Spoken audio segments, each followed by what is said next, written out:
Danny Friesen was most known for his brilliant red hair and vibrant blue eyes, which were gifts from his mother, Diana Friesen, and for his stubborn, go-it-alone attitude, which he'd apparently inherited from his father.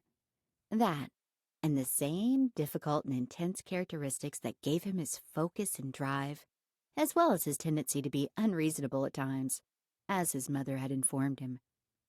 His father had only laughed and said, "That's my boy," especially considering Danny resembled him more and more every day.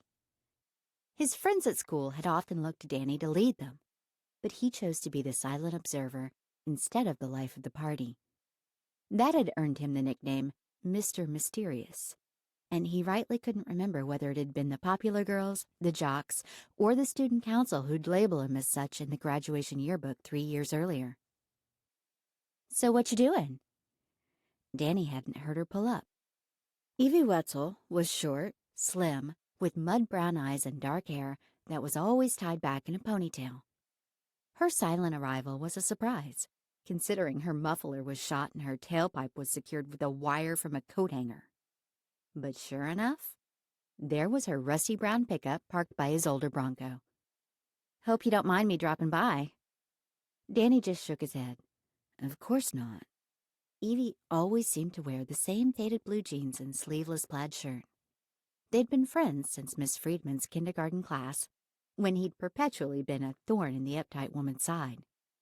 He still remembered standing beside his mother as she was informed of his unacceptable, rambunctious, out-of-control behavior after he'd refused to sit still and listen, then gone on to make farting noises behind the teacher's back and raid the stash of M&Ms in her drawer. "Just cleaning up this tact and oiling these bridles for my dad," Danny said. "Oh, why don't you get your ass in here and help me?" Evie worked for her own dad, a former butcher, who owned the Tasty Pig, one of the best barbecue stops in the state as far as Danny was concerned. He tossed her a pair of work gloves from the bin beside the tack room, which she caught one-handed as she strode over.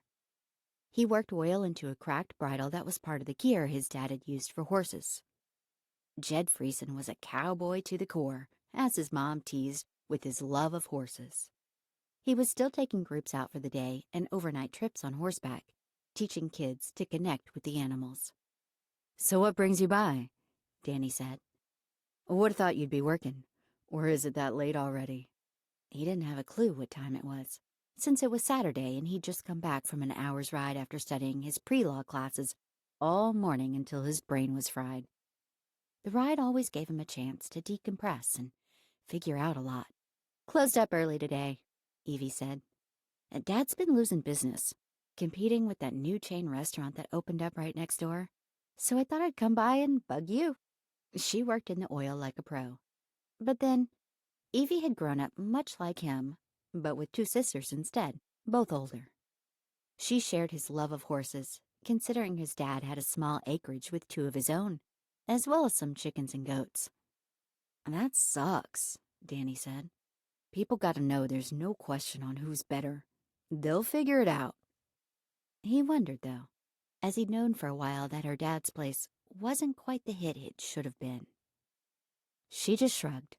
"Well, seems many disagree, wanting 3 pages of the same old mediocre variety compared to Dad's barbecue.